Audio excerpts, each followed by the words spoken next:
ನಮಸ್ತೆ, ನಮ್ಮ ಕುಟುಂಬ ಕನ್ನಡ ಬ್ಲಾಗ್ಸ್ಗೆ ತಮ್ಮೆಲ್ಲರಿಗೂ ಸ್ವಾಗತ. ನಾನು ನಿಮ್ಮ ಪ್ರೀತಿಯ ಕನ್ನಡತಿ ಭಾಗ್ಯ. ಫ್ರೆಂಡ್ಸ್, ಎಲ್ಲರೂ ಹೇಗಿದ್ದೀರಾ? ಎಲ್ಲರೂ ಸೇಫಾಗಿ ಚೆನ್ನಾಗಿದ್ದೀರಾ? ಸೊ ಇವತ್ತು ಮಂಗಳವಾರ. ಆ್ಯಕ್ಚುಲಿ ನಾವು ಮಂಡೇ ಹೋಗಬೇಕಿತ್ತು ಹಾಸ್ಪಿಟಲ್ಗೆ ಸ್ಟಿಚಸನ್ನು ಓಪನ್ ಮಾಡ್ಸೋಕ್ಕೆ. ಅಂದರೆ ನಮ್ಮ ಯಜಮಾನ್ರಿಗೆ ಹಲ್ಲು ಸರ್ಜರಿ ಆಗಿತ್ತಲ್ವಾ, ಸೊ ಅದು ಸ್ಟಿಚಸ್ ಎಲ್ಲ ರಿಮೂವ್ ಮಾಡೋಕ್ಕೆ ಕರೆದಿದ್ರು. ಬಟ್ ಮಂಡೇ ನಮಗೆ ಹೋಗೋಕ್ಕಾಗಿರಲಿಲ್ಲ. ಸೊ ಹಾಗಾಗಿ ಇವತ್ತು ಟ್ಯೂಸ್ಡೇ, ಮಂಗಳವಾರ ಹೋಗಿ ಸ್ಟಿಚಸ್ ಎಲ್ಲ ಬಿಡಿಸಿ ಅದಾದಮೇಲೆ ನಾವಿಲ್ಲಿ ಟಿಫನನ್ನು ಮಾಡ್ತಾಯಿದ್ವಿ. ಬಿಕಾಸ್ ಸ್ಟಿಚಸ್ ಮಾಡಬೇಕಾದ್ರೆ ಏನು ಊಟ ಮಾಡಿರಬಾರ್ದು ಅಂತ ಹೇಳಿದರು. ಸೊ ಅದಕ್ಕೇ ಸ್ವಲ್ಪ ಬೇಗನೆ, ಅಂದರೆ ನಾವು ಒಂದು 9:30ಗೆ ಅಪಾಯಿಂಟ್ಮೆಂಟ್ ತೊಗೊಂಡಿದ್ವಿ. ಸರ್ಜನ್ ಸಿಗೋದೇ ಅಪರೂಪ ಗೈಸ್. ಕೆಲವೊಬ್ಬರು ನಮ್ಮ ಯಜಮಾನ್ರಿಗೆ ಹೇಳಿದ್ರಂತೆ, ಡಾಕ್ಟ್ರ್ ಅಲ್ವಾ ಎಲ್ಲಾದರೂ ಸಿಗ್ತಾರೆ ಹಾಗೆ ಹೀಗೆ ಅಂತ. ಬಟ್ ಅವರೆಲ್ಲ ನನ್ನ ವೀಡಿಯೋ ನೋಡ್ತಾರೆ, ಅವ್ರಿಗೊಂದು ಸಣ್ಣ ಕ್ಲಾರಿಟಿ ಕೊಟ್ಬಿಡ್ತೀನಿ. ಸೊ ಡಾಕ್ಟರ್ಸ್ ಎಲ್ಲ ಕಡೆ ಇರ್ತಾರೆ, ಆದರೆ ಸರ್ಜನ್ಸ್ಗಳು ಸಿಗೋದೇ ಅಪರೂಪ. ಅರ್ಥ ಮಾಡ್ಕೊಳ್ಳಿ ಅಂತ ಹೇಳೋಕ್ಕೆ ಇಷ್ಟಪಡ್ತೀನಿ ಅಷ್ಟೇ. ಸೊ ಇದು KR ಪ್ರೊಮೋ, ನಾವು ತೆಗೆಸಿದ್ದು KR ಪ್ರೊಮಲ್ಲೇ. ಸೊ ನಾನು ಚಿಕ್ಕ ವಯಸ್ಸಲ್ಲಿದ್ದಾಗಿಂದ ಅಟ್ ಪ್ರೆಸೆಂಟ್ ಈಗ ಅಲ್ಲಿ ನೋವು ಬಂದರೂ ನಾನು ಹೋಗೋದು KR ಪ್ರೊಮ್ಗೆ.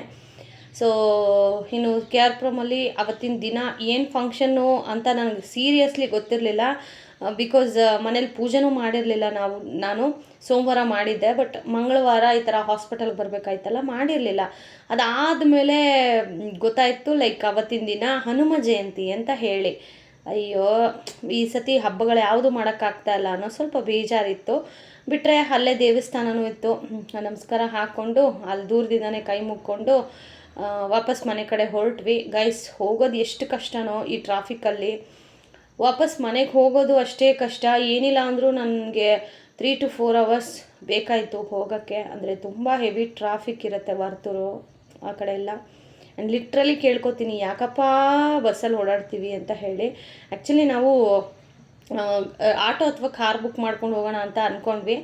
ಬಟ್ ನಮ್ಮ ಯಜಮಾನ್ರಿಗೆ ಸ್ವಲ್ಪ ಹಲ್ತ್ ಪೇನ್ ಇತ್ತಲ್ವಾ, ಸೊ ಬೇಡ, ಆ ಬಸ್ಸಲ್ಲಾದರೆ ಆರಾಮಾಗಿ ಮಲ್ಕೊಂಡು ಹೋಗ್ಬೋದು. ಕ್ಯಾಬು ಮತ್ತು ಆಟೋದಲ್ಲಾದರೆ ಸ್ವಲ್ಪ ಶೇಕ್ ಆಗ್ತಾ ಇರುತ್ತೆ ಜಾಸ್ತಿ. ಬಟ್ ಸೇಫ್ಟಿ ಅಂತ ಅಂದರೆ ಬಸ್ ಅಂತ ಅನ್ನಿಸ್ತು.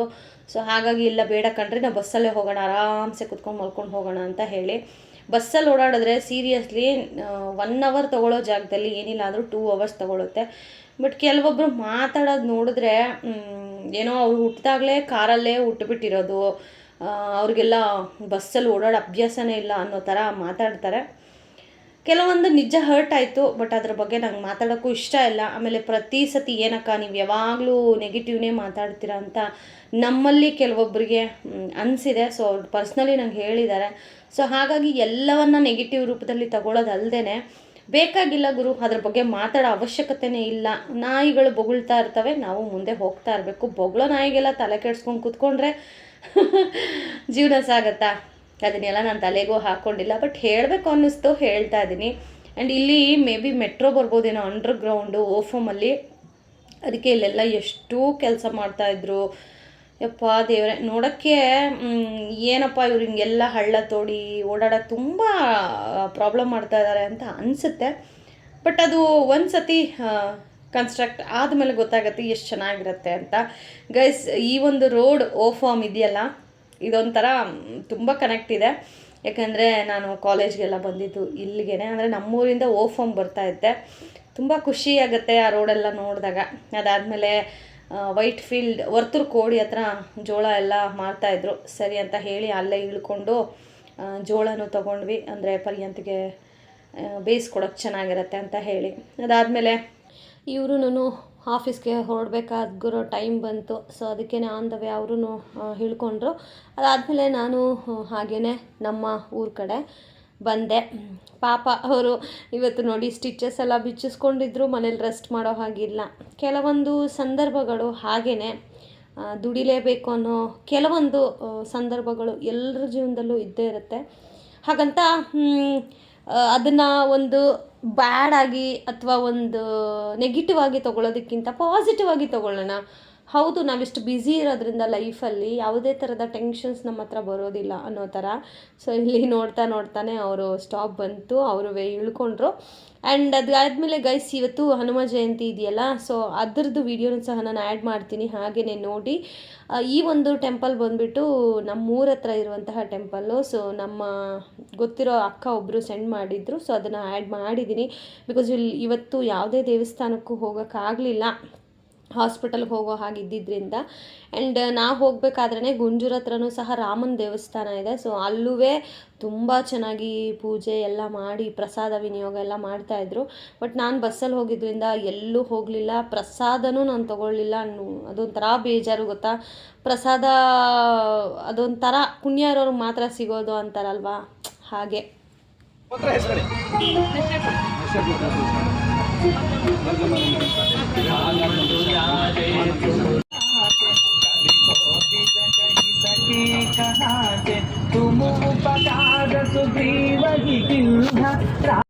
ನೋಡಿದ್ರಲ್ಲ ದೇವ್ರ ದರ್ಶನ ನೀವು ಮಾಡ್ಕೊಳ್ಳಿ, ನಾನು ಮಾಡ್ಕೊತೀನಿ. ಆ್ಯಂಡ್ ಯಾರೆಲ್ಲ ಹನುಮ ಜಯಂತಿ ದಿನ ದೇವಸ್ಥಾನಕ್ಕೆ ಹೋಗಿ ಆ ದೇವರ ಆಶೀರ್ವಾದ ಪಡ್ಕೊಂಡ್ರಿ ಅದನ್ನೂ ಕಮೆಂಟ್ ಮಾಡಿ ಅಂತ ಹೇಳ್ತಾ ಈಗ ವ್ಲಾಗನ್ನು ಕಂಟಿನ್ಯೂ ಮಾಡ್ತೀನಿ.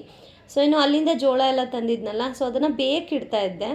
ಸೊ ನಾನಿಲ್ಲಿ 4 ತೊಗೊಂಡಿದ್ದೆ, ಅಂದರೆ 100 ರೂಪಾಯಿಗೆ 8 ಅಂತ ಹೇಳಿ ನಾನು 50 ರೂಪಾಯಿಗೆ 4 ತೊಗೊಳ್ಳೋಣ ಅಂತ ಹೇಳಿ 4 ತೊಗೊಂಡಿದ್ದೆ. ಸರಿ ಹೇಗಿದ್ದರೂ ಕೆಳಗಡೆ ಮನೆ ಅಕ್ಕೋರ್ಗೂ ಕೊಡೋಣ ಅಂತ ಹೇಳಿ. ಆಮೇಲೆ ನಾನು ಕಾಲ್ ಮಾಡಿ ಕೇಳಿದ್ರೆ ಅವರು ಬೇಡ ನನಗೆ ಅಂತ ಅಂದರು. ಸರಿ ಅಂತ ಹೇಳಿಬಿಟ್ಟು ನಾನು ಸರಿ ನಮ್ಮ 3 ಜನಕ್ಕೆ ಎಷ್ಟು ಬೇಕೋ ಅಷ್ಟು ಅಂತ ಅದನ್ನು ಹಾಕಿ ನೋಡಿದೆ. ಅದಾದಮೇಲೆ ಪರ್ಯಂತ ಮಮ್ಮಿ ನಂಗೆ ಯಾಕೋ ಬೇಡ ಮಮ್ಮಿ, ನನ್ನ ಟೇಸ್ಟಿಗೆ ಮಾತ್ರ ಸ್ವಲ್ಪ ಕೊಡು ಮಮ್ಮಿ ಅಂತ ಅಂದ. ಸರಿ ಅಂತ ಹೇಳಿ ಅದು ಎಷ್ಟು ಸಾರಿ ಅದನ್ನು ತೆಗೆದು ಹಾಕಿ ಹಂಗೆ ಮಾಡಿದ್ದೀನಿ ಗೈಸ್ ಇವತ್ತು. ಆಮೇಲೆ ಫೈನಲಿ 3 ಜನಕ್ಕೆ ಎಷ್ಟು ಬೇಕೋ ಅಷ್ಟು ಮಾತ್ರನೇ ಬೇಯಿಸೋಕ್ಕೆ ಇಟ್ಟೆ. ನಾನೇ ಒಂದು ಎಕ್ಸ್ಟ್ರಾನೇ ತಿಂದೆ, ಬಿಕಾಸ್ ನಮ್ಮ ಯಜಮಾನ್ರಿಗೆ ಇಷ್ಟ, ಅವರು ತಿಂದರು. ಮತ್ತು ಪರ್ಯಂತ್ ಮಾತ್ರ ಯಾಕೋ ಒಂದ್ಸತಿ ಬೇಡ ಅಂತ ಒಂದೇ ಹಠ ಹಿಡ್ದ. ಸರಿ ಅವನಿಗೆ ಒಂದು ಪುಟಾಣಿ ಕೊಡೋಣ ಅಂತ ಹೇಳಿ ಅಲ್ಲಿ ಪುಟಾಣಿದು ಹಾಕಿ ಈಗ ಬೇಯಿಸ್ಬಿಟ್ಟು ಕೊಡ್ತಾಯಿದ್ದೀನಿ. ಆ್ಯಕ್ಚುಲಿ ಕಾರ್ನಲ್ಲಿ ತುಂಬ ಒಳ್ಳೊಳ್ಳೆ ಹೆಲ್ತ್ ಬೆನಿಫಿಟ್ಸ್ ಇರುತ್ತೆ. ನಾವು ಸ್ಕೂಲಿಗೆಲ್ಲ ಹೋಗಬೇಕಾದ್ರೆ ನಾವು 19 ಕಿಡ್ಸ್ ಗೈಸ್, ಯಾರೆಲ್ಲ 19 ಕಿಡ್ಸ್ ಇದ್ದೀರಾ ಕಮೆಂಟ್ ಮಾಡಿ. ಸೊ ನಾವೆಲ್ಲ 19 ಕಿಡ್ಸು. ಸೊ ನಮಗೆಲ್ಲ ಆವಾಗ ಈ ಪಿಜ್ಜಾ, ಬರ್ಗರು, ಸಮೋಸ ಅವೆಲ್ಲ ಯಾವ ಥರದ್ದು ಇರಲಿಲ್ಲ. ಈ ಜೋಳ, ಆಮೇಲೆ ಕಡಲೆಪಪ್ಪು, ಸಕ್ಕರೆ ಇದೇ ನಮಗೆ ಸ್ನ್ಯಾಕ್ಸು ಸಾಯಂಕಾಲ ಹೋಗೋಷ್ಟೊತ್ತಿಗೆ. ಆಮೇಲೆ ಆವಾಗಿನ ಕಾಲದಲ್ಲೆಲ್ಲ ನಮ್ಮ ಅಮ್ಮಂದರು ಆಚೆಗಡೆ ಹೊಲದಲ್ಲೂ ದುಡ್ದು ಮನೇಲೂ ಬಂದು ಮಾಡೋದ್ರಿಂದ ನಾವು ಅವರಿಗೆಲ್ಲ ಆರ್ಡ್ರ್ ಮಾಡೋ ಹಂಗೆ ಇರಲಿಲ್ಲ, ರಿಕ್ವೆಸ್ಟ್ ಮಾಡಬೇಕಿತ್ತು. ಬಟ್ ಇವಾಗ ಆ ಥರ ಇಲ್ಲ. ನಮಗೆ ಆರ್ಡ್ರ್ ಮಾಡ್ತಾರೆ ಮಕ್ಕಳೇ, ನಂಗೆ ಇದು ಬೇಕು, ಈವ್ನಿಂಗ್ ನಾನು ಬರೋಷ್ಟೊತ್ತಿಗೆ ನಂಗೆ ಇದು ಮಾಡಿಡುಮಾ, ಅದು ಮಾಡಿಡುಮಾ ಅಂತ. ಬಟ್ ಅವಾಗೆಲ್ಲ ಅವ್ರು ಏನೇ ಕೊಟ್ಟರು ನಾವು ತೊಗೋತಾ ಇದ್ವಿ. ಸೊ ಈಸಿ ಅಂತ ಆಗ್ತಾ ಇದ್ದಿದ್ದು ಈ ಥರ ಜೋಳ. ಅಂದರೆ ಇವಾಗ ಹೊಲದಲ್ಲಿ ಅವರೆಕಾಯಿ ಬಿಡ್ಸೋಕ್ಕೋ ಅಥವಾ ರಾಗಿ ತೆನೆ ಕಟ್ ಮಾಡೋಕ್ಕೋ ಹೋದಾಗ ಅಲ್ಲಲ್ಲಿ ಈ ಥರ ಮುಸ್ಕಿನ ಜೋಳ ಹಾಕಿರೋರು. ಸೊ ಬರಬೇಕಾದ್ರೆ ಮನೆಗೆ ಅದನ್ನು ಕಿತ್ಕೊಂಬಂದು ನಮಗೆ ಬೇಯಿಸ್ಬಿಟ್ಟು ಸಾಯಂಕಾಲ ತಿನ್ನೋಕ್ಕೆ ಅಂತ ಕೊಡ್ತಾಯಿದ್ರು. ನಿಜವಾಗ್ಲೂ ಹೇಳ್ತೀವಿ, ಸ್ಕೂಲಿಂದ ಹೋದ ತಕ್ಷಣವೇ ನಮ್ಮಪ್ಪ ಯಾವಾಗ ಬರ್ತಾರೆ, ನಮ್ಮಮ್ಮ ಯಾವಾಗ ಬರ್ತಾರೆ ಅಂತ ಕಾಯ್ತಾ ಇರ್ವಿ ನಾವು. ಸೊ ಸಾಯಂಕಾಲ ಏನೋ ತರ್ತಾರೆ ಅವ್ರು ತಿನ್ನೋಕ್ಕೆ ಅಂತ. ಅವರು ಅಷ್ಟೇ, ಮಕ್ಕಳು ನಮಗೋಸ್ಕರ ಮನೇಲಿ ಕಾಯ್ತಾ ಇರ್ತಾರೆ ಅಂತ ವಾಪಸ್ ಮನೆಗೆ ಬರಬೇಕಾದ್ರೆ ಏನೋ ಒಂದು ಈ ಥರ ಜೋಳನೋ ಅಥವಾ ರಾಗಿ ತೆನೆನೋ ಅಥವಾ ಇನ್ನೇನಾದರೂ ಹಣ್ಣುಗಳು, ಹೊಲದಲ್ಲಿ ಚಿಕ್ಕ ಚಿಕ್ಕ ಟೊಮೊಟೊ ಅವೆಲ್ಲ ಹಾಕಿರೋರು. ಸೊ ಬರಬೇಕಾದ್ರೆ ಏನಾದರೂ ಒಂದು ಈ ಥರ ತೊಗೊಂಬಂದು ಕೊಡೋರು ನಮಗೆ ತಿನ್ನೋಕ್ಕೆ. ನಮಗೆ ಆವಾಗೆಲ್ಲ ಇದೇ ಒಂಥರ ಏನಂತೀವಿ ಬಂಗಾರ ಥರ. ಬಟ್ ಇವಾಗ ಇದೆಲ್ಲ ಮಿಸ್ ಮಾಡ್ಕೋತೀವಿ. ಬಟ್ ಆವಾಗಿನ ಕಾಲ ಮತ್ತೆ ಯಾವತ್ತೂ ವಾಪಸ್ ಬರೋದಿಲ್ಲ. ಆಮೇಲೆ ಇವಾಗಿನ ಕಾಲದಲ್ಲಿ ಹೇಗೆ ಅಂತಂದರೆ ನನ್ನ ಅಟ್ ಪ್ರೆಸೆಂಟ್ ನಾವು ಪೇರೆಂಟ್ಸ್ ಆಗಿರೋ ಒಂದು ಸಿಚುವೇಷನಲ್ಲಿ ಇರಬೇಕಾದ್ರೆ ಮಕ್ಕಳಿಗೆ ನಮ್ಮ ಕಷ್ಟಗಳು ಗೊತ್ತಾಗಬಾರ್ದು ಅಂತ ಹೇಳಿ ನಾವೇನು ಮಾಡ್ತೀವಿ, ಅವ್ರೇನೇ ಕೇಳಿದ್ರು ಕೊಡಿಸ್ಬಿಡ್ತೀವಿ. ಬಟ್ ಆವಾಗ ನಾವು ಚಿಕ್ಕವರಿದ್ದಾಗ ನಮಗೆ ಕಷ್ಟ ಸುಖ ಎಲ್ಲವನ್ನ ತೋರಿಸ್ತಾ ಇದ್ರು ನಮಗೆ. ನೋಡಪ್ಪ ನಮ್ಮ ಪರಿಸ್ಥಿತಿ ಹಿಂಗಿದೆ, ನಮ್ಮ ಕೈಯಲ್ಲಿ ಆಗಲ್ಲ, ಸೊ ಅನ್ನೋ ಥರ ಡೀಟೇಲಾಗಿ ಹೇಳ್ಬಿಡೋರು. ಬಟ್ ನಾವೇನು ಮಾಡ್ತಾಯಿದ್ದೀವಿ, ಮಕ್ಕಳನ್ನು ತುಂಬ ಗಾರಾಭವಾಗಿ, ಮಕ್ಕಳು ಅಯ್ಯೋ ನಾವಾದರೂ ಚಿಕ್ಕ ವಯಸ್ಸಲ್ಲಿ ಎಂಜಾಯ್ ಮಾಡಲಿಲ್ಲ, ನಮ್ಮ ಮಕ್ಕಳು ಎಂಜಾಯ್ ಮಾಡಲಿ, ನಮ್ಮ ಮಕ್ಕಳು ಅಂತ ನಾವೇನು ಮಾಡ್ತೀವಿ, ಜಾಸ್ತಿ ಅವರಿಗೆ ಕೇಳೋಕ್ಕೆ ಮುಂಚೆನೇ ಅದನ್ನೆಲ್ಲ ತಂದುಕೊಡ್ತೀವಿ. ಬಟ್ ನನಗನ್ಸೋ ಪ್ರಕಾರ ಮಕ್ಕಳಿಗೂ ಸ್ವಲ್ಪ ತಿಳಿಸಿ ಹೇಳಬೇಕು. ಅಂದರೆ ಫೈನಾನ್ಷಿಯಲಿ ಎಷ್ಟು ಸಾಧ್ಯನೋ ಅಷ್ಟು ಅವ್ರನ್ನ ಇಂಡಿಪೆಂಡೆಂಟ್ ಮಾಡಬೇಕು ಅನ್ನೋದು ನಮ್ಮ ಅಭಿಪ್ರಾಯ. ನಾವು ಅದೇ ಥರನೇ ಕೆಲವೊಂದು ವಿಚಾರಗಳಲ್ಲಿ ಹೇಳಿದ ತಕ್ಷಣ ನಾವು ಯಾವತ್ತೂ ಕೊಡಿಸೋದಿಲ್ಲ, ಸ್ವಲ್ಪ ಆಟ ಆಡಿಸ್ತೀವಿ. ಆ್ಯಂಡ್ ಕೆಲವೊಂದು ವಿಚಾರಗಳನ್ನು ಅವ್ನು ಹೇಳೋಕ್ಕೆ ಮುಂಚೆನೇ ಅವನ ಮೂಡ್ ಸ್ವಿಂಗ್ಸನ್ನು ನೋಡಿ ನಾವು ಅದಕ್ಕೆ ತಕ್ಕನಂತೆ ಅವನ್ನ ಕರ್ಕೊಂಡು ಹೋಗ್ತಾ ಇರ್ತೀವಿ. ಸೊ ಹೀಗಿರುತ್ತೆ ಗೈಸ್. ಆವಾಗನೂ 19 ಕಿಡ್ಸ್ ನಾವೇ ಸಫರ್ ಆಗಿದ್ವಿ, ಇವಾಗ್ಲೂ ನಾವೇ ಸಫರ್ ಆಗ್ತಾಯಿದ್ದೀರಾ. ನನ್ನ ಲಿಸ್ಟಲ್ಲಿ ಯಾರೆಲ್ಲ ಇದ್ದೀರಾ ಕಮೆಂಟ್ ಮಾಡಿ. ಇನ್ನೂ ಜೋಳ ಎಲ್ಲ ಬೇಯಿಸಿ ಅವನಿಗೆ ಕೊಟ್ಟೆ. ಅಷ್ಟೊತ್ತಿಗೆ ಅಕ್ಕ ದೋಸೆ ಇಟ್ಕೊಟ್ರು. ಸರಿ ಅದನ್ನು ಹುಳಿಗೆ ಇಟ್ಬಿಡೋಣ, ಬೆಳಗ್ಗೆ ದೋಸೆ ಏನಾದರೂ ಮಾಡ್ಕೊಡೋಣ, ದೋಸೆ ಟೊಮೊಟೊ ಗೊಜ್ಜು ಈಸಿ ಆಗುತ್ತಲ್ಲ ಅಂತ ಹೇಳಿ. ಆ್ಯಂಡ್ ನನ್ನ ಮಗನಿಗೆ ಅದೂ one of the favourite. Okay, so lunch ಆ ಥರ ಏನಾದರೂ ಕೊಟ್ಟು ಕಳಿಸಿದ್ರೆ ನೀಟಾಗಿ ಖಾಲಿ ಮಾಡ್ಕೊಬರ್ತಾನೆ. ಅದಕ್ಕೆ ಅಂತ ಹೇಳಿ ಇಲ್ಲಿ ದೋಸೆಗೆ ರಾತ್ರಿಯೇ ಹುಳಿಗಿಡ್ತಾ ಇದ್ದೀನಿ. ಸೊ ಇವಾಗ ಸ್ವಲ್ಪ ಥಂಡಿ ಜಾಸ್ತಿ ಇರೋದ್ರಿಂದ ಸಾಯಂಕಾಲ ಒಂದು 5:30-6 ಗಂಟೆ ಅಷ್ಟೊತ್ತಿಗೆ ಹುಳಿಗಿಡಬೇಕು, ಇಲ್ಲ ಅಂತಂದರೆ ಹುಳಿ ಬರೋದಿಲ್ಲ. ಬೆಳಗ್ಗೆ 10 ಗಂಟೆ 11 ಗಂಟೆ ಆ ಟೈಮ್ಗೆ ಹುಳಿ ಬರುತ್ತೆ. ಸೊ ಹಾಗಾಗಿ ಸ್ವಲ್ಪ ಬೇಗನೆ ಹುಳಿಗಿಡಬೇಕು. ಸೊ ಯೂಶ್ವಲಿ ಎಲ್ರಿಗೂ ಗೊತ್ತಿರುತ್ತೆ ಹುಳಿಗಿಡೋದು ಯಾವ ಥರ ಅಂತ. ಸೊ ಸ್ವಲ್ಪ ಉಪ್ಪನ್ನು ಹಾಕಿ ಕೈಯಲ್ಲೇ ನೀಟಾಗಿ ಉಪ್ಪನ್ನು ಕಲಸೋ ಥರ, ಆಮೇಲೆ ದೋಸೆ ಹಿಟ್ಟು ಕಂಪ್ಲೀಟ್ ಎಲ್ಲವೂ ಉಪ್ಪು ಮತ್ತು ದೋಸೆ ಹಿಟ್ಟು ಕಲಸೋ ಹಾಗೆ ಕಲಿಸ್ಬಿಟ್ರೆ ಆಟೋಮೆಟಿಕಲಿ ಅದು ಹುಳಿಗಿಟ್ಟಂಗೆ ಸೊ ಬೆಳಗ್ಗೆ ಅಷ್ಟೊತ್ತಿಗೆ ನೀಟಾಗಿ ಉಬ್ಬಿರುತ್ತೆ. ಸೊ ನಮ್ಮನೇಲಿ ದೋಸೆ ಇಡ್ಲಿ ಇದೆಲ್ಲ ಇಷ್ಟ ಆಗೋದು ನನಗೆ ಮತ್ತು ನನ್ನ ಮಗನಿಗೆ. ನಮ್ಮ ಯಜಮಾನ್ರಿಗೆ ಒಂದು ಸತಿ ಓಕೆ, ದೋಸೆ ಹಸಿಟ್ಟು ಏನಾದರೂ ಹಾಕ್ಸ್ಕೊಂಬಂದಿದ್ರೆ 1 time okay, but second time ಅವ್ರು ಏನೇ ತಿಪ್ಪರ್ಲಾಗ ಹಾಕಿದ್ರು ಅವ್ರು ತೊಗೊಳ್ಳಲ್ಲ. ಬೇಡ ಬೇಡ ನಿಮಗೇನು ಬೇಕೋ ಮಾಡ್ಕೊಳ್ಳಿ, ನನಗಂತೂ ಕೊಡಬೇಡಿ ಅಂತ ಹೇಳಿಬಿಟ್ಟಿರ್ತಾರೆ ಮೊದಲೇ. ಸೊ ಇನ್ನು ಜೋಳ ಅವ್ನಿಗೆ ಹಾಕ್ಕೊಟ್ಟೆ. ಸೊ ಇವಾಗ ನಾನು ಜೋಳ ತಿಂತಾಯಿದ್ದೀನಿ. ನಂಗೆ ಈ ಥರ ಬಿಡಿಸ್ಕೊಂಡು ತಿನ್ನೋದಕ್ಕಿಂತ ಹಾಗೇ ಕಚ್ಕೊಂಡು ತಿಂತೀವಲ್ಲ ಅದಿಷ್ಟ ಆಗುತ್ತೆ ನೋಡಿ. ಈ ಥರ ಬಿಡಿಸ್ಕೊಂಡು ತಿಂತಾ ಇರ್ತೀರಲ್ಲ, ಸೊ ಅದು ನಂಗೆ ಇಷ್ಟ ಆಗೋಲ್ಲ. ಯಾರಪ್ಪ ಇಷ್ಟೊತ್ತು ಬಿಡಿಸ್ಕೊಂಡು ತಿಂತಾರೆ ಅಂತ. ನನಗೆ ಈ ಥರ ಹಾಗೇ ಕಚ್ಕೊಂಡು ತಿಂತೀವಲ್ಲ, ಸೊ ಅದು ಇಷ್ಟ ಆಗುತ್ತೆ. ಆಮೇಲೆ ಇದಕ್ಕೆ ಸ್ವಲ್ಪ ಉಪ್ಪು ಖಾರ ಹುಳಿ ಎಲ್ಲ ಹಾಕಿದ್ರೆ ಅಬ್ಬ 19 ಕಿಡ್ಸ್ಗೆ ಇದೆಲ್ಲ ಮೆಮೊರೀಸ್ ಎಲ್ಲ ಗೈಸ್, ಅದೆಲ್ಲ ನೆನೆಸ್ಕೊತಾ ಇದ್ದರೆ. ಸೊ ಈಗ ಜೋಳ ಎಲ್ಲ ತಿಂದುಬಿಟ್ಟು ಅದಾದಮೇಲೆ ಇನ್ನೂ ಅಡುಗೆನೂ ಮಾಡಬೇಕು. ಆ್ಯಂಡ್ ಇವತ್ತು ಒಂಥರ ಟಯರ್ಡೇ, ಎಲ್ಲೆಲ್ಲೆಲ್ಲ ಸುತ್ತಾಡಿ ಒಂಥರ ಬಾಡಿ ರೆಸ್ಟ್ ಕೇಳ್ತಾ ಇದೆ. ಎಷ್ಟು ಬೇಗ ತಿಂದುಬಿಟ್ಟು ಮಲ್ಕೋತೀವೋ ಅಷ್ಟು ರೆಸ್ಟ್ ಕೇಳ್ತಾ ಇದೆ. ಆ್ಯಂಡ್ ಈ ನಡುವೆ ಅಂತೂ ನಾವು ಬಿಗ್ ಬಾಸ್ ಅಂತೂ ನೋಡ್ತಾನೆ ಇಲ್ಲ. ಬೆಳಗ್ಗೆ 12 ಗಂಟೆಗೆ ಹಾಕ್ತಾರಲ್ಲ, ಸೊ ಆವಾಗ ಬಿಗ್ ಬಾಸ್ ನೋಡ್ತಾ ಇದ್ದೀವಿ. ಬಿಕಾಸ್ ರಾತ್ರಿ ಅಷ್ಟು ಟಯರ್ಡ್ ಆಗ್ತಾಯಿದೆ.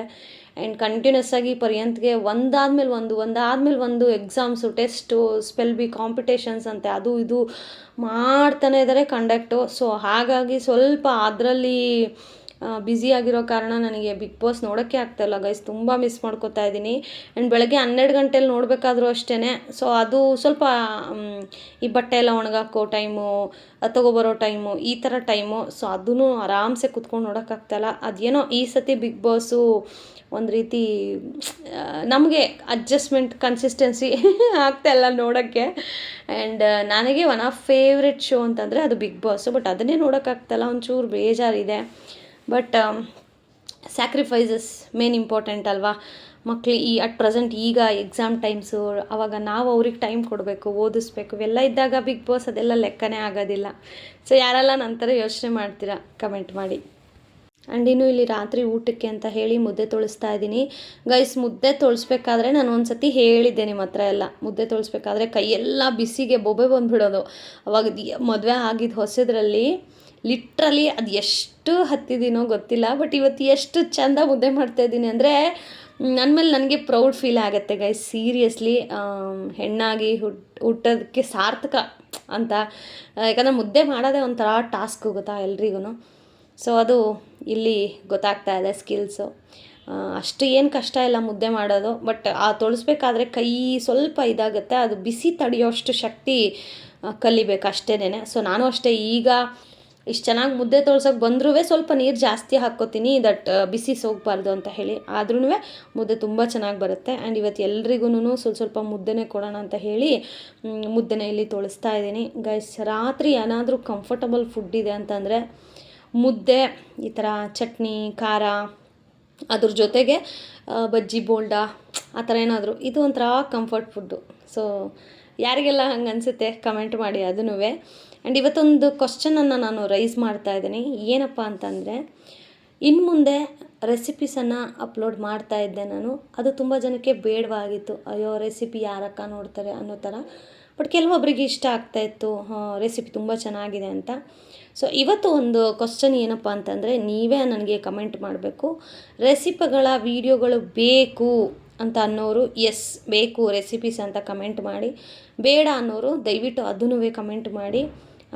ಸೊ ದಟ್ ನನಗೆ ಹೆಲ್ಪ್ಫುಲ್ ಆಗುತ್ತೆ. ಇಲ್ಲ ಬೇರೆ ಥರ ಇನ್ಫಾರ್ಮೇಟಿವು ಈ ರೀತಿ ಕೂತ್ಕೊಂಡು ನಿಮ್ಮ ಜೊತೆ ಡೈರೆಕ್ಟ್ ಇಂಟರ್ಯಾಕ್ಟ್ ಮಾಡೋ ಥರ ವೀಡಿಯೋಸ್ಗಳನ್ನು ಅಪ್ಲೋಡ್ ಮಾಡ್ತೀನಿ. ಇಲ್ಲ ರೆಸಿಪೀಸು ಅಪ್ಲೋಡ್ ಮಾಡಿ ಅಂತಂದರೆ ನಾನು ರೆಸಿಪೀಸನ್ನು ಆ್ಯಡ್ ಮಾಡಿ ಅದಾದಮೇಲೆ ನನ್ನ ಒಂದಷ್ಟು ಥಾಟ್ ಪ್ರೊಸೆಸ್ಗಳು ಅಥವಾ ನನಗೆ ಗೊತ್ತಿರೋ ವಿಚಾರಗಳನ್ನು ನಿಮ್ಮ ಜೊತೆಗೆ ಹಂಚ್ಕೋತೀನಿ. ಎರಡಾದರೂ ಓಕೆನೇ. ನಿಮಗೆ ಯಾವುದು ಕಂಫರ್ಟಬಲ್ ಅನ್ನೋದನ್ನು ದಯವಿಟ್ಟು ಕಮೆಂಟ್ ರೂಪದಲ್ಲಿ ಕಮೆಂಟ್ ಮಾಡಿ. ಆ್ಯಂಡ್ ತುಂಬ ಜನ ಏನಾಗಿದೆ ಆ್ಯಕ್ಚುಲಿ ಹೇಳಿ ಅಂತ ನಾನು ನಿನ್ನೆ ವಿಡಿಯೋದಲ್ಲೂ ಹೇಳಿದ್ದೀನಿ, ಆದಷ್ಟು ಬೇಗ ಅದು ವಿತ್ ವೀಡಿಯೋ ಸಮೇತ ನಾನು ಅಪ್ಲೋಡ್ ಮಾಡ್ತೀನಿ ಅಂತ. ಬಟ್ ಕೆಲವೊಬ್ಬರಿಗೆ ಕ್ಯೂರಿಯಾಸಿಟಿ ನಂತರ ತಡೆಯೋದಿಲ್ಲ, ಏನಾಯಿತು ಹೇಳಿ ಅಂತ. ಇನ್ಸ್ಟಾಗ್ರಾಮಲ್ಲೆಲ್ಲ ಮೆಸೇಜು, ಆಮೇಲೆ ಗೊತ್ತಿರೋರು ವಾಟ್ಸಪ್ಪಲ್ಲೂ ಮೆಸೇಜ್ ಮಾಡ್ತಾಯಿದ್ದಾರೆ. ಪಾಪ ನಾನು ಅವ್ರು ಯಾರಿಗೂ ರಿಪ್ಲೈ ಮಾಡ್ತಾಯಿಲ್ಲ. ಮತ್ತು ರಿಪ್ಲೈ ಮಾಡಿದ್ರೆ ಹೇಳಿ ಅಕ್ಕ ಅಂತ ಹೇಳ್ತೀರಾ. ನಾನೇ ಸ್ವಲ್ಪ, ಯಾಕಂದರೆ ನಾನೀಗ ಪ್ರೆಸೆಂಟು ಈಗ ವಾಯ್ಸ್ ಓವರ್ ಕೊಡ್ತಾಯಿದ್ದೀನಿ. ಯಾವಾಗ ಕೊಡ್ತಾಯಿದ್ದೀನಿ ಅಂತಂದರೆ ಆಲ್ಮೋಸ್ಟ್ ನಾನು ಫ್ಯಾಕ್ಚರೆಲ್ಲ ಆಗಿ ಈಗ 1 ವೀಕ್ ಆಗ್ತಾ ಬಂತು. ಸೊ ಈಗ ಸ್ವಲ್ಪ ಬೆಟರ್ ಆಗಿದ್ದೀನಿ. ಸೊ ಇವಾಗ ವಾಯ್ಸ್ ಓವರ್ ಕೊಟ್ಟು ವೀಡಿಯೋಸ್ಗಳನ್ನು, ಅಂದರೆ ಬ್ಯಾಕಪ್ ವೀಡಿಯೋಸ್, ಅಂದರೆ ಮುಂದಿಂದು ಯಾವುದೆಲ್ಲ ಇತ್ತಲ್ಲ, ಸೊ ಅದೆಲ್ಲ ಎಡಿಟ್ ಮಾಡಿ ವೀಡಿಯೋಗಳನ್ನು ಅಪ್ಲೋಡ್ ಮಾಡ್ತಾಯಿದ್ದೀನಿ. ಸೊ ಆದಷ್ಟು ಬೇಗ ಆ ವಿಡಿಯೋ ಜೊತೆಗೇ ಏನಾಯಿತು, ಯಾಕಾಯಿತು, ಈಗ ಹೇಗಿದೆ ಕಂಪ್ಲೀಟನ್ನು ನಾನು ಡೀಟೇಲ್ ಕೊಡ್ತೀನಿ. ಸೊ ದಯವಿಟ್ಟು ಅರ್ಥ ಮಾಡ್ಕೊಳ್ಳಿ, ಪದೇ ಪದೇ ಅದನ್ನು ಕೇಳಬೇಡಿ. ಆ್ಯಂಡ್ ನಿಮ್ಮ ಕನ್ಸರ್ನ್ ನನಗೆ ಅರ್ಥ ಆಗುತ್ತೆ, ಅದಕ್ಕೇ ಹೇಳ್ತಾ ಇದ್ದೀನಿ. ಇವಾಗ ನಾನು ತುಂಬ ಆರಾಮಾಗಿದ್ದೀನಿ, ಸ್ವಲ್ಪ ಓಕೆ ಬೆಟ್ರಾಗಿದ್ದೀನಿ, ಅಷ್ಟು ಏನಿಲ್ಲ. ಅದಾದಮೇಲೆ ಇನ್ನೂ ಕೆಲವೊಬ್ಬರು ಬೇಡದೇ ಇರೋ ಥರ ಎಲ್ಲ ಕಮೆಂಟ್ ಮಾಡ್ತಾಯಿದ್ದೀರಾ. ಅದು ನಿಮಗೆ ಬೇಕಾಗಿಲ್ಲದೆ ಇರೋದು. ಬಟ್ ಅದನ್ನು ನಾನು ನೆಗೆಟಿವಾಗಿ ತೊಗೊಂಡೋಗ್ಬೇಕು ಅಂತ ಹೇಳ್ತಾ ಇಲ್ಲ. ಎಲ್ರದ್ದು ಅವ್ರದ್ದೇ ಆದಂಥ ಒಂದು ಪರ್ಸ್ಪೆಕ್ಟಿವ್ಸ್ ಇರುತ್ತೆ, ಅಂದರೆ ನೋಡೋ ರೀತಿ. ಅದು ಅವರವರ ಯೋಗ್ಯತೆಯನ್ನು ಎತ್ತಿ ಹಿಡಿಯುತ್ತೆ. ಇದ್ರ ಬಗ್ಗೆ ನಾನು ಜಾಸ್ತಿ ಹೇಳಲ್ಲ. ಆ್ಯಂಡ್ ಯಾರೆಲ್ಲ ಹಂಗೆ ಕಮೆಂಟ್ ಮಾಡ್ತಿರೋ, ನಿಮ್ಮ ಯೋಗ್ಯತೆ, ನಿಮ್ಮ ನಡವಳಿಕೆಗಳನ್ನು ತೋರಿಸುತ್ತೆ ಅಷ್ಟೇನೆ. ಯಾಕಂದರೆ ಇಲ್ಲಿ ಯಾವುದೇ ಥರದ ಸುಳ್ಳುಗಳನ್ನು ಹೇಳಿಕೊಂಡು ನಾಟಕೀಯವಾಗಿ ವ್ಲಾಗನ್ನು ನಾನು ಮಾಡೋ ಅಂಥವಳು ಅಲ್ಲ. ಓಕೆ, ಅದು ನಿಮಗೆ ಮನಸ್ಸಲ್ಲಿ ಫಸ್ಟ್ ಇರಲಿ. ಸೊ ಏನಿದೆಯೋ ಅವತ್ತಿನ ದಿನದ್ದು ನಾನು ಅದನ್ನೇ ವೀಡಿಯೋಸ್ ಮುಖಾಂತರ ಅಪ್ಲೋಡ್ ಮಾಡೋದು. ಅದರಲ್ಲಿ ಸುಳ್ಳು ಹೇಳ್ಕೊಂಡು ಬೇಡದೇ ಇರೋ ಗಿಮಿಕ್ ತೊಗೊಳ್ಳೋ ಅಂಥ ಇದು ನನಗೆ ಜಾಯಮಾನನೇ ಅಲ್ಲ. ಓಕೆ, ಅದು ಅರ್ಥ ಮಾಡ್ಕೋಬೇಕು ನೀವು. ಯಾರು ಹಂಗೆ ಕಮೆಂಟ್ ಮಾಡಿದ್ರು ಅವ್ರಿಗೆ ಜಸ್ಟ್ ಒಂದು ಸಿಂಪಲ್ ವಾರ್ನಿಂಗ್ ಅಷ್ಟೇನೆ. ಆ್ಯಂಡ್ ಇನ್ನು ರಾತ್ರಿ ಊಟಕ್ಕೆ ಇಲ್ಲಿ ತುಂಬ ದಿನ ಆಗಿತ್ತು ಆಮ್ಲೆಟ್ ಮಾಡಿ ಅಂತ ಹೇಳಿ ಇವತ್ತು ಆಮ್ಲೆಟ್ ಯಾರು ಗೊತ್ತಾ ಮಾಡ್ತಾ ಇರೋದು, ನಾನಲ್ಲ, ನಮ್ಮ ಯಜಮಾನ್ರು. ಸೊ ಅವರೇ, ನಾನೇ ಆಮ್ಲೆಟ್ ಮಾಡಿಕೊಡ್ತೀನಿ ಇವತ್ತು, ಟ್ರೈ ಮಾಡು ನೋಡು, ಯಾವಾಗಲೂ ನೀನು ಮಾಡೋದಲ್ಲ ನಾನು ಮಾಡ್ತೀನಿ ಅಂತ.